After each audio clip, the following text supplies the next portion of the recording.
and it is 1:43, and you will not hear me talk till 2 o'clock. No, no.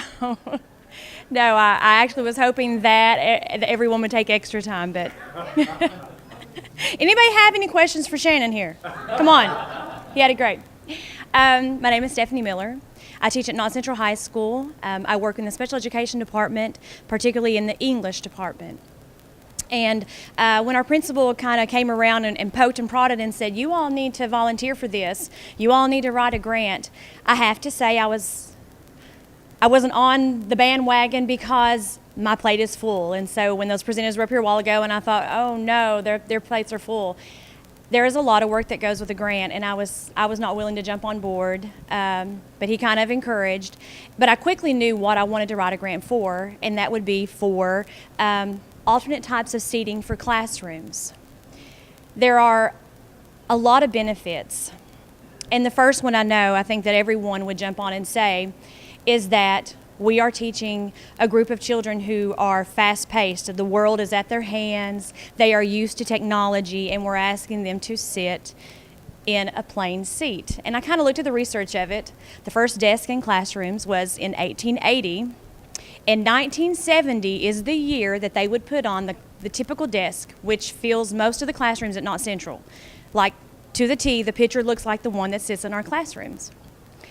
And so we're asking students who are so evolved with their world to sit in a chair that's kind of small, and to go from the next class and sit in a chair in a row where you don't see the people behind you. You only see the people in front of you. You see their backs. So maybe peripherally you can confer with topics with the people beside you. And then another benefit is the movement part of it. In the special education side of it, I'm looking at my children with special needs. And I have a lot of students who are ADHD. And the simple movement of sitting on a stool, which would allow their body this movement.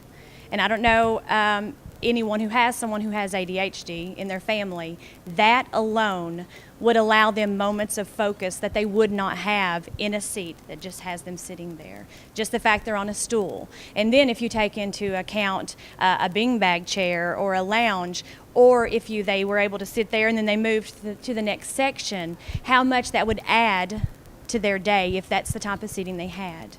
Another great teacher that I collaborate with this year, in first period we have a student and his body shape and size is not conducive to a regular chair. Now we have 20-some students in that class. For us to single him out and say, hey, student, we fixed this table up for you, because that was an option and we thought, but that meant that student knew that we picked a table, we set a different seating arrangement for him alone, and all students would see that he sat differently. And it wouldn't be with his peers, which, by the way, may be changed next week. We might need to break that group up. But we ask him every day to come, and he kind of has to sit to the side. He can't spin around. And so everything he's doing is from the side of this desk. And so you take in consideration that.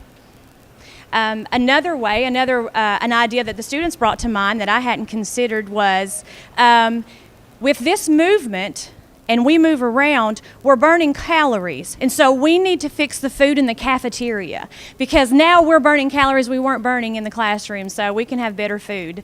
But that actually does make some sense. There is some movement there.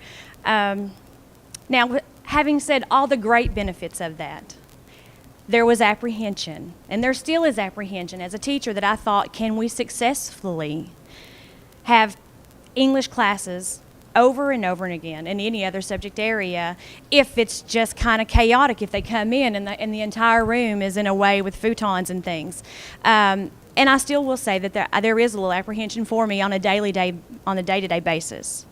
In our situation, we've been able to take the seating that we've purchased in another room that's near all the English rooms, and it's kind of like our, well, they say it's like a lounge or a cafe. All it's missing is the coffee pot, they said. And so it's accessible to all the English classrooms, but really essentially anyone in the building that would like to, that's available, can take their kids into the room and use it. With the money, we've purchased a futon, 3 tall tables with stools, 2 short tables where they kind of can just sit on the floor, and I've brought in some other things that I had, like carpets and stuff that would make that comfortable to do that. Some lounging chairs that are kind of like in a beanbag form.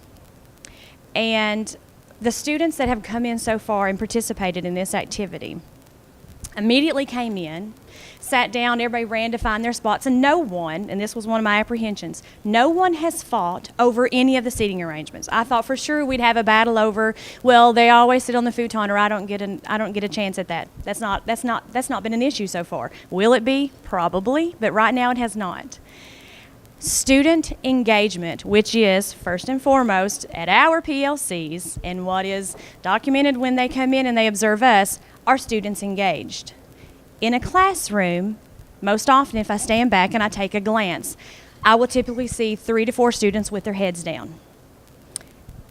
So far, with the several times that we have used this English lounge, I have not seen one student with their head down. They may eventually, but I have not seen that yet. They are engaged. They have been extremely engaged, and students who typically are not that interested in school have been engaged. And along with the students that I think about with my special needs, collaboratively on this futon, 3 to 4 students fit. There are some students with some strengths and some with weaknesses, and those students with those weaknesses have other strengths. And together they are creating great ideas and working on projects because of the proximity to each other. And in working with CT4GC, and that's a long acronym, I'm sure some of you out here have been a part of that grant, we needed to show high yield learning strategies, Marzano, we need to use those things. Well, that's a little difficult when your chairs are in a row. So what we were doing was each period when we were going to work on something that met that criteria, well, we had to pull the pods together. Well, let's put these 4 here because this is what we're going to do. And all they simply did was make circles around desk. And that works. We make it work. But then the next period, when you have a different class, well, then you were spinning 30 chairs back around and lining them up back in rows because that's not the class that you were going to teach or the lesson the way they were going to present it.